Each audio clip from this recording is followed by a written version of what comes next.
It was a beautiful, sunny day in the city park. 8-year-old Amelia loved coming to this place. Even though she was confined to a wheelchair due to a rare neurological condition, she always found joy in watching the other children run and play. The sights, sounds, and smells of nature surrounding her brought a smile to her face. Amelia's mother, Angela, carefully pushed the wheelchair as they made their way through the park.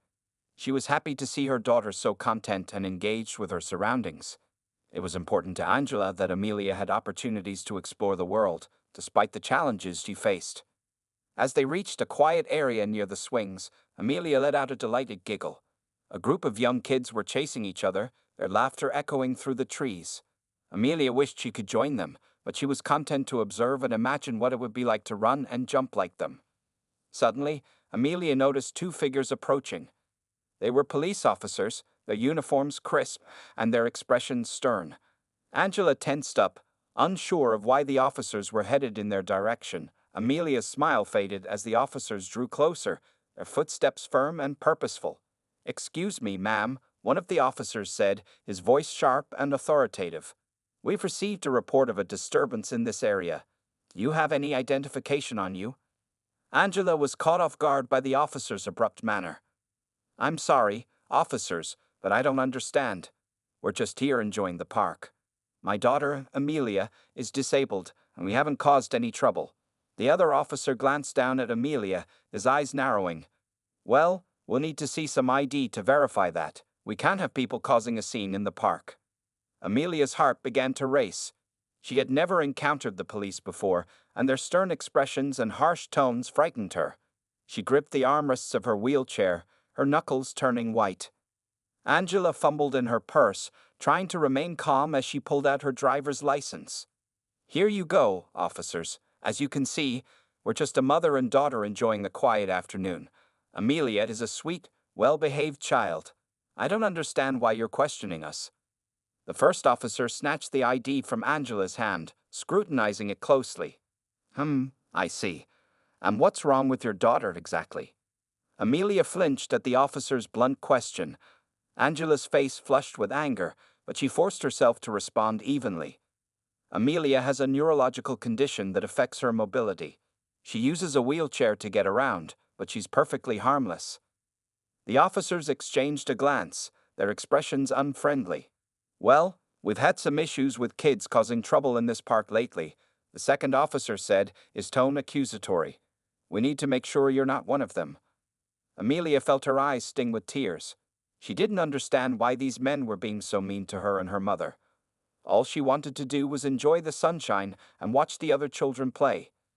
Angela took a deep breath, trying to diffuse the tense situation. "Officers, I can assure you that Amelia and I pose no threat. We're simply here to relax and spend some time in the fresh air. If there have been any issues with other visitors, I'm sure we have nothing to do with that." The first officer's lips tightened into a thin line. "Well, we're going to need to keep an eye on you, just in case. We can't have any more disturbances in this park." Amelia watched in dismay as the officers refused to leave, their presence casting a dark shadow over the cheerful scene. She had never felt so scared and out of place in a place she had always found comforting. As the confrontation continued, Amelia couldn't help but wonder what had prompted the officers to single them out. She had done nothing wrong, and yet they seemed determined to treat her and her mother as potential troublemakers. Amelia's heart sank, and she longed for the carefree, happy day she had envisioned. The two police officers continued to scrutinize Amelia and her mother, Angela, as they sat in the park. Despite the family's peaceful presence, the officers seemed determined to find some reason to detain them. Amelia's heart raced as the confrontation dragged on. She didn't understand why these men were being so aggressive and unwilling to listen to her mother's explanations. All she wanted to do was enjoy the outdoors, but the tense atmosphere was quickly ruining her afternoon. Angela tried to remain calm, but she could feel her frustration growing. "Officers, I've already shown you my identification. Amelia and I are doing nothing wrong. We're just here to spend some time in the park, the same as everyone else." The first officer frowned, his brow furrowing. "Ma'am, we've had reports of some kids causing trouble around here lately. We need to make sure you and your daughter aren't part of that." Amelia's eyes widened in fear. She had never been in trouble with the law before, and the thought of being arrested or taken away terrified her. She glanced up at her mother, silently pleading for her to make the officers leave. Angela leaned forward, her voice steady but firm. Amelia is a disabled child, officers. She poses no threat to anyone. We're simply trying to enjoy a nice day in the park. If there have been other incidents, I can assure you that we're not involved. The second officer crossed his arms over his chest, his expression unrelenting. Well, we need to be sure about that. We can't take any chances, especially with a kid in a wheelchair. You never know what kind of trouble they might get into. Amelia felt her cheeks flush with shame. She hated the way the officers were talking about her, as if she were some kind of criminal just waiting to cause problems. Tears threatened to spill down her cheeks, and she gripped the armrests of her wheelchair, her knuckles turning white. Angela's own temper flared at the officer's callous words. "How dare you speak about my daughter that way?" she snapped. "Amelia is a sweet, well-behaved child who has done nothing wrong. You're treating us like we're the ones causing trouble, when all we want to do is enjoy a peaceful afternoon in the park." The first officer raised his hand, silencing Angela. "Ma'am, we're just doing our job. Now, if you and your daughter don't cooperate, we may have to take you both in for further questioning." Amelia's stomach twisted with fear. The thought of being taken away by the police, with no idea of what would happen to her, was terrifying. She looked up at her mother, her eyes pleading for help. Angela's heart sank as she saw the fear in her daughter's eyes. She knew she had to do something to protect Amelia, but she was at a loss for how to handle the situation. These officers seemed determined to target them, no matter what she said or did. As the standoff continued, Amelia couldn't help but wonder why these men were being so cruel to her and her mother. They hadn't done anything wrong, and yet the officers seemed to view them as potential threats. Amelia felt a deep sense of injustice and confusion, her earlier joy and wonder at the park replaced by a growing sense of dread and unease. The tension in the air was palpable, and Amelia could sense that something had to give.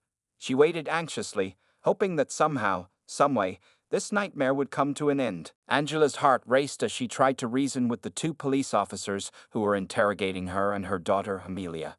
The confrontation was quickly escalating, and she knew she had to find a way to defuse the situation before it spiraled out of control.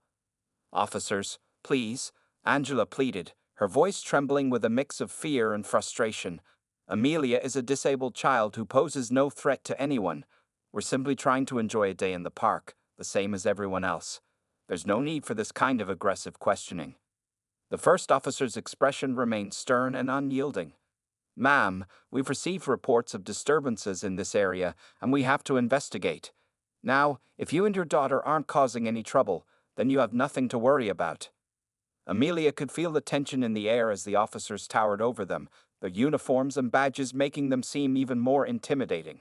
She wanted nothing more than to go home, away from the prying eyes and harsh voices that were making her feel so uncomfortable.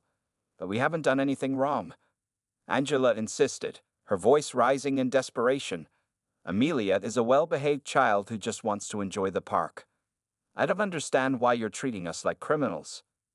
The second officer's eyes narrowed as he glared down at Amelia. "That's for us to determine, ma'am. Now, if you don't cooperate, we may have to take you both in for further questioning." Amelia's lower lip trembled, and she felt the sting of tears in her eyes.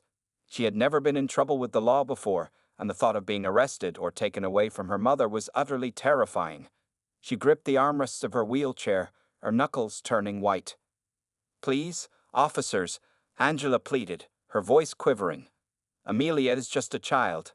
She's done nothing wrong, and she's scared. Can't you see that? Why are you being so cruel to us?" The officers exchanged a glance, their expressions unreadable. "Ma'am, we're just doing our job," the first officer said, his tone brooking no argument. "Now, if you don't want any more trouble, I suggest you and your daughter cooperate." Amelia couldn't hold back the tears any longer. They spilled down her cheeks as she looked up at the officers, her eyes wide with fear and confusion. Why were these men being so mean to her and her mother? What had they done to deserve this treatment? Angela reached out and gently wiped the tears from Amelia's face, her own eyes brimming with unshed tears. "Tch, it's okay, sweetheart," she murmured softly, trying to comfort her daughter. "Everything's going to be all right." But Amelia knew that things were not all right. The officer's aggressive behavior and refusal to listen to her mother's pleas had shattered the peaceful, carefree mood that had filled the park just moments before. Now, all Amelia could feel was a sense of dread and anxiety, as if she and her mother were being unfairly targeted for simply existing in this public space. As the confrontation continued, Amelia couldn't help but wonder what had prompted the officers to single them out.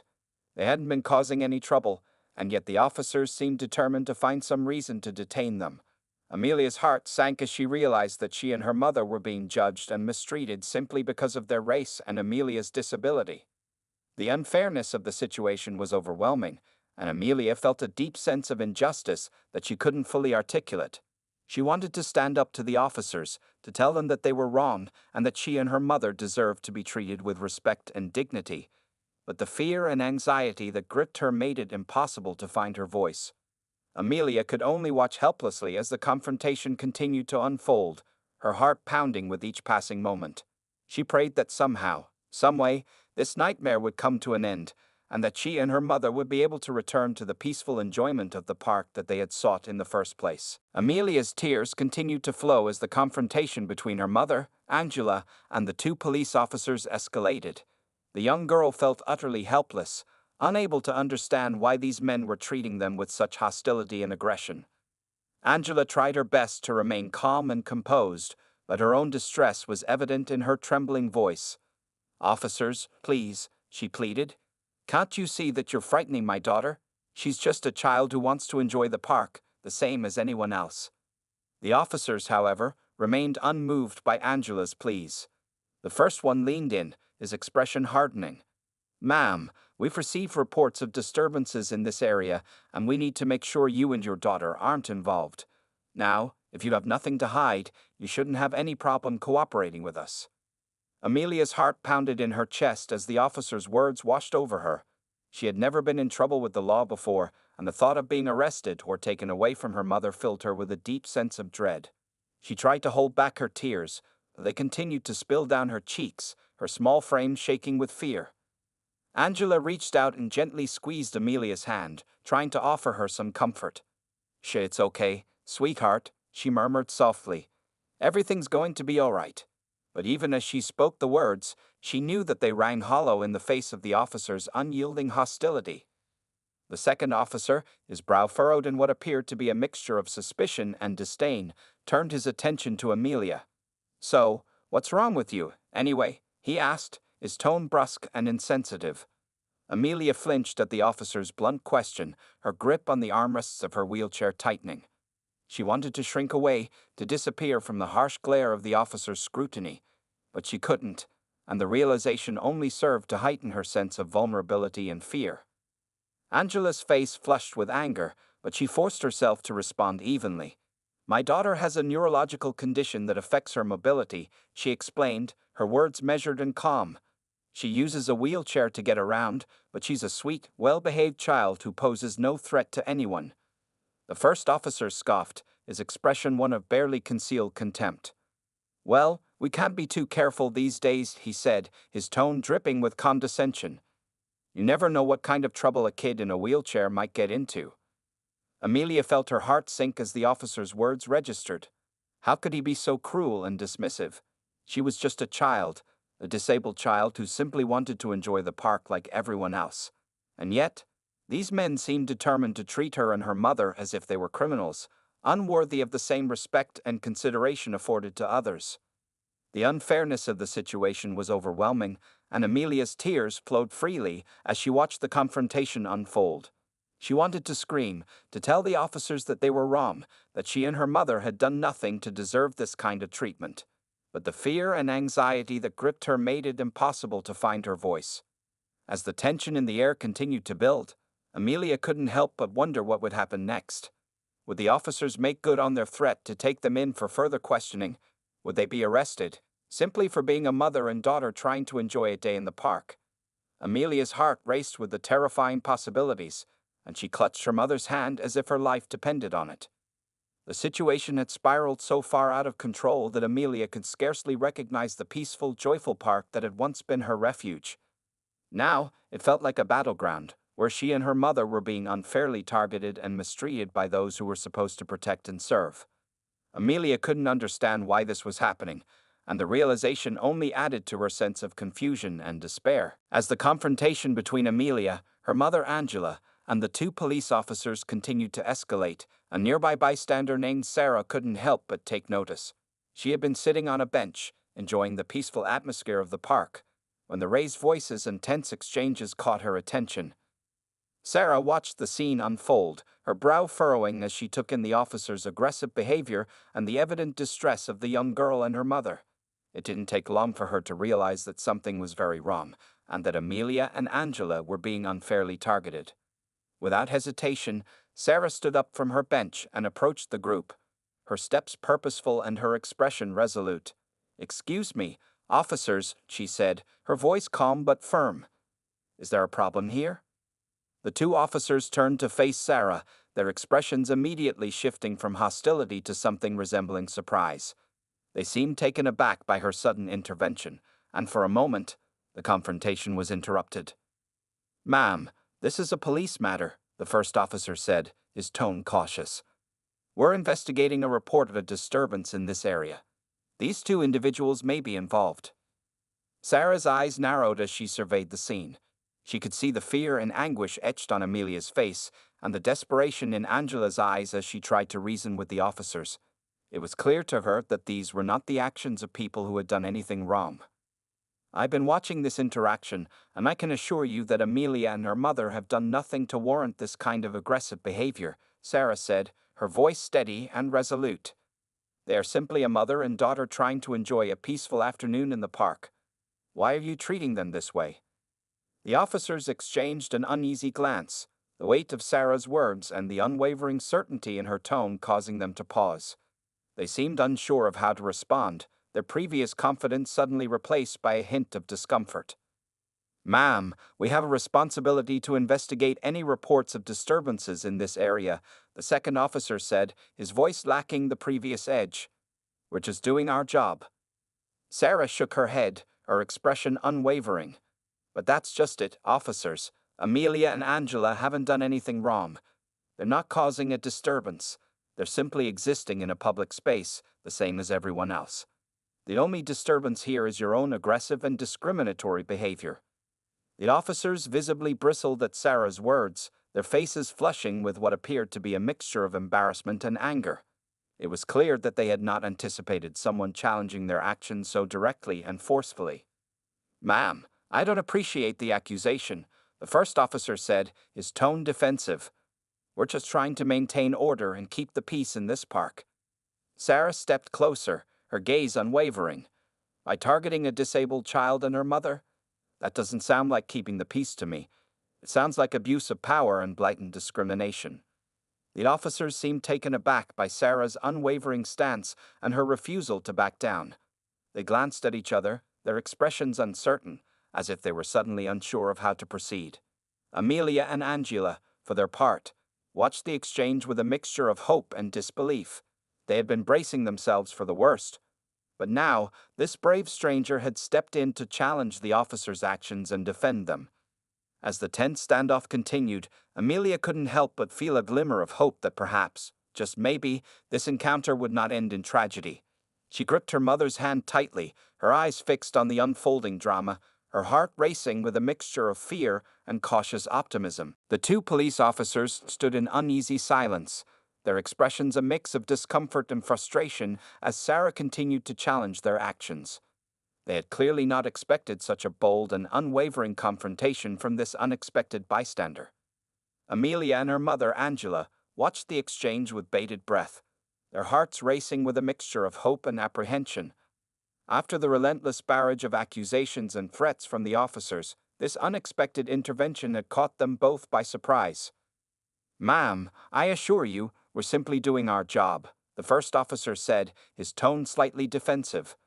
"We received a report of a disturbance in this area, and we have a responsibility to investigate." Sarah's gaze remained steadfast, her voice calm but firm. "And I'm telling you that Amelia and Angela have done nothing to warrant this kind of aggressive treatment.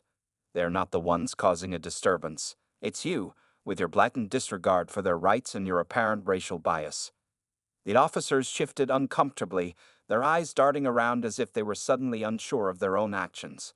The weight of Sarah's words, coupled with her unwavering stance, seemed to have shaken their confidence in the situation. "Look, we're just trying to maintain order here," the second officer said, his voice lacking the previous edge. "We can't ignore reports of trouble, even if it turns out to be nothing." Sarah shook her head, her expression unwavering.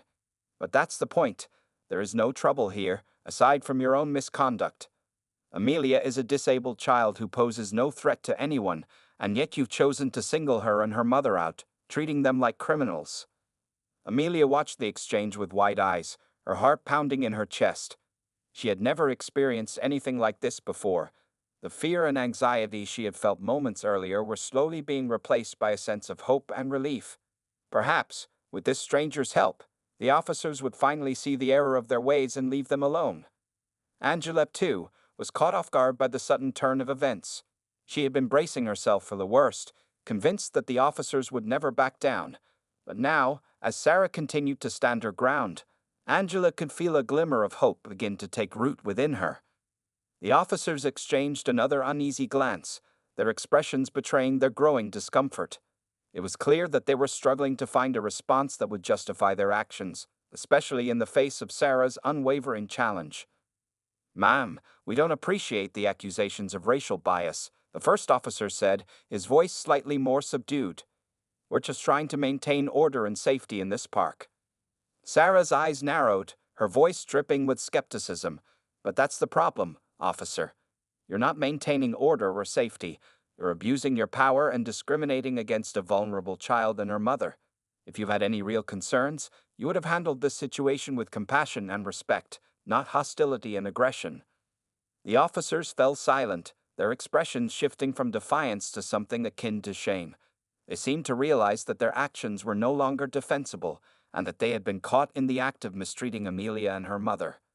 Amelia watched the scene unfold, her heart swelling with a mix of relief and disbelief.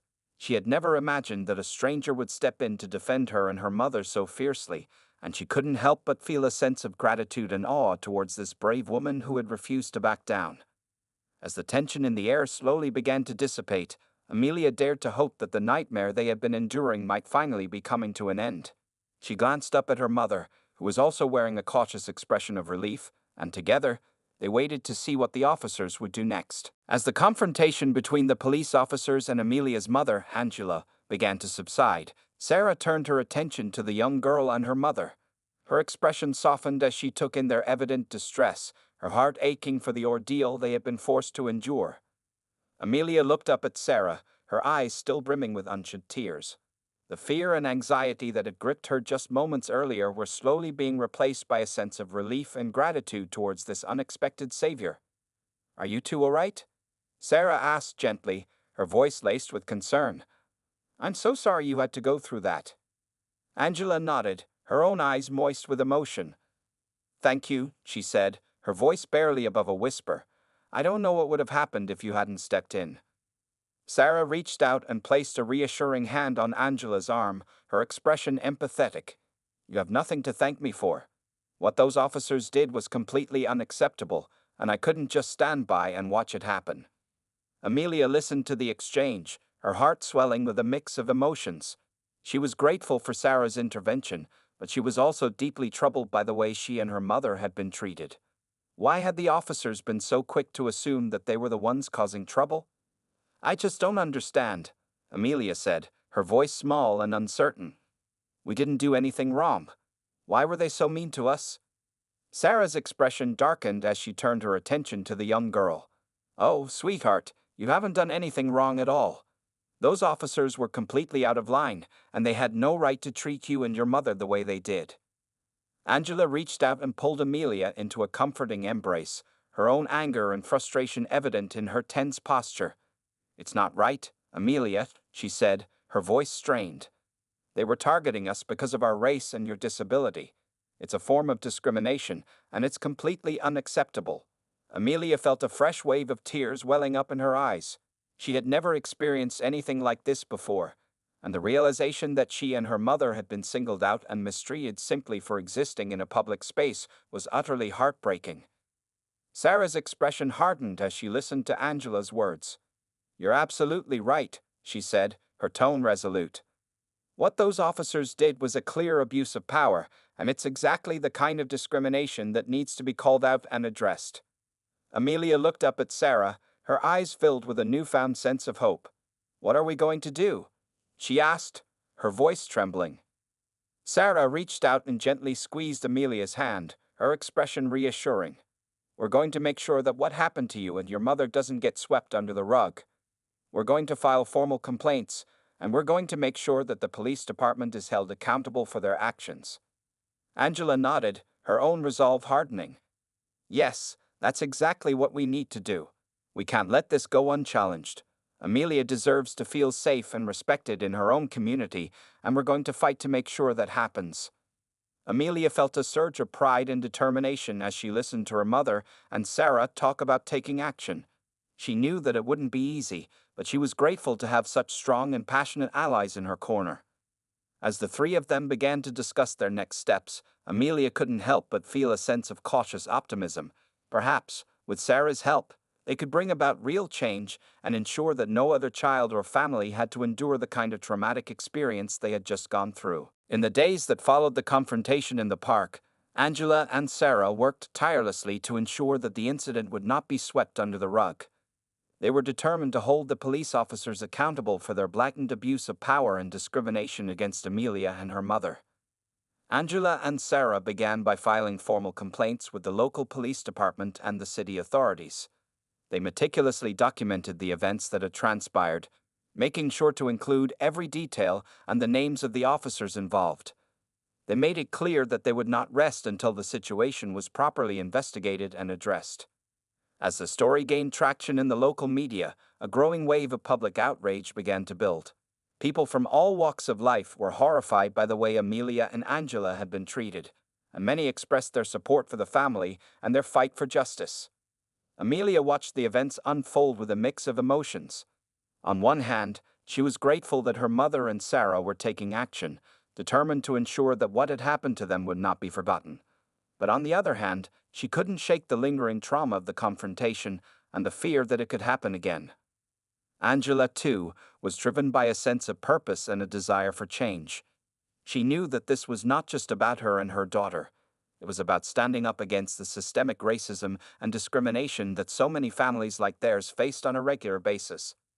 "We can't let this go," Angela told Sarah, her eyes burning with determination. "What those officers did was unacceptable, and they need to be held accountable. We'd have to make sure that no other child or family has to go through what Amelia and I did." Sarah nodded, her own expression resolute. "I couldn't agree more. We're going to do everything in our power to make sure that this incident doesn't just fade away.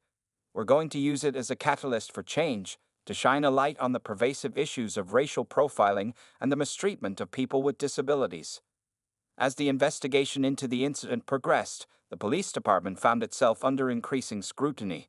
The public outcry, coupled with the detailed complaints filed by Angela and Sarah, made it impossible for the authorities to simply sweep the matter under the rug. Amelia watched the developments with a mixture of hope and trepidation. She desperately wanted to see the officers who had targeted her and her mother held accountable, but she also feared that the process would be long and arduous, and that the end result might not bring the justice she so deeply craved. Nevertheless, Angela and Sarah remained steadfast in their commitment to pursuing justice. They reached out to community organizations, civil rights groups, and local politicians, building a coalition of supporters who were equally outraged by the incident and determined to see it through to the end. As the pressure on the police department mounted, the authorities were forced to take action. The officers involved were placed on administrative leave, and a thorough investigation was launched to examine their conduct and the department's policies regarding interactions with vulnerable members of the community. Amelia and Angela were relieved to see that their efforts were bearing fruit, but they knew that the battle was far from over. They continued to work closely with Sarah and the other supporters, determined to ensure that the officers would be held accountable and that meaningful changes would be implemented to prevent similar incidents from occurring in the future. The story of Amelia and Angela's ordeal had become a rallying cry for many in the community, a powerful symbol of the ongoing struggle against systemic racism and the mistreatment of people with disabilities. And as the investigation progressed, Amelia and her mother took solace in the knowledge that their experience would not be forgotten and that it would serve as a catalyst for much-needed change. The public outcry and relentless efforts of Amelia, her mother Angela, and their ally Sarah had not gone unnoticed by the authorities. The police department, under intense scrutiny, was forced to take decisive action in response to the incident that had taken place in the park. After a thorough investigation, the officers involved in the confrontation with Amelia and Angelo were placed on administrative leave, pending further disciplinary proceedings. This was a significant step, as it acknowledged the gravity of their actions and the need for accountability.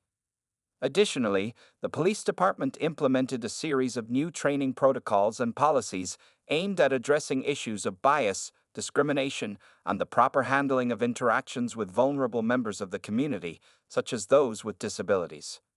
Amelia and Angela received an official apology from the department, along with a commitment to ensure that similar incidents would not be tolerated in the future. While the apology did little to erase the trauma they had experienced, it was a small but meaningful gesture that recognized the injustice they had faced. As the news of the department's actions spread, the wider community took note. Many praised the efforts of Amelia, Angela, and Sarah, recognizing their bravery and determination in standing up against the mistreatment they had endured. The incident had become a catalyst for much-needed change, and it served as a powerful reminder of the ongoing struggle against systemic racism and discrimination.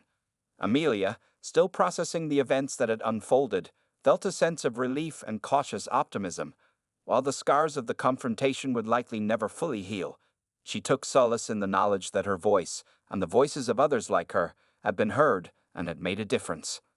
"I'm proud of you, sweetheart," Angela told Amelia as they sat together in the park, the same place where the harrowing incident had occurred. "What happened was awful, but you and we're going to keep fighting to make sure it doesn't happen to anyone else." Amelia nodded, her eyes shining with a newfound determination. "I know, Mommy, and I'm glad Sarah was there to help us. Without her, I don't know what would have happened." Sarah, who had become a steadfast ally and friend to the family, smiled warmly. "You both deserve so much credit," she said, her voice filled with admiration. "Your strength and resilience in the face of such adversity is truly inspiring. I'm honored to have played a part in this fight." As they continued to discuss the path forward, Amelia couldn't help but feel a sense of purpose and empowerment. The experience, while traumatic, had shown her that standing up for oneself and one's rights could make a real difference. She vowed to use her voice and her story to continue advocating for change, to ensure that no other child or family would have to endure the kind of mistreatment she and her mother had faced. In the weeks and months that followed, Amelia, Angela, and Sarah remained in close contact with the police department and local authorities, monitoring the implementation of the new training protocols and policies. They wanted to ensure that the changes were not merely superficial, but rather a genuine and lasting commitment to improving the way the community's most vulnerable members were treated. Through their tireless efforts, Amelia and her mother had become symbols of resilience and hope, inspiring others to stand up against injustice and discrimination. Their story had resonated far beyond the boundaries of their local community, becoming a rallying cry for those who believed in the fundamental principles of equality, dignity, and the right to safety and respect for all. As Amelia looked towards the future, she knew that the journey ahead would not be an easy one, but with the support of her mother and allies like Sarah, she felt empowered to continue the fight, to ensure that her experience would not be forgotten, and that it would pave the way for a more inclusive and just society for all.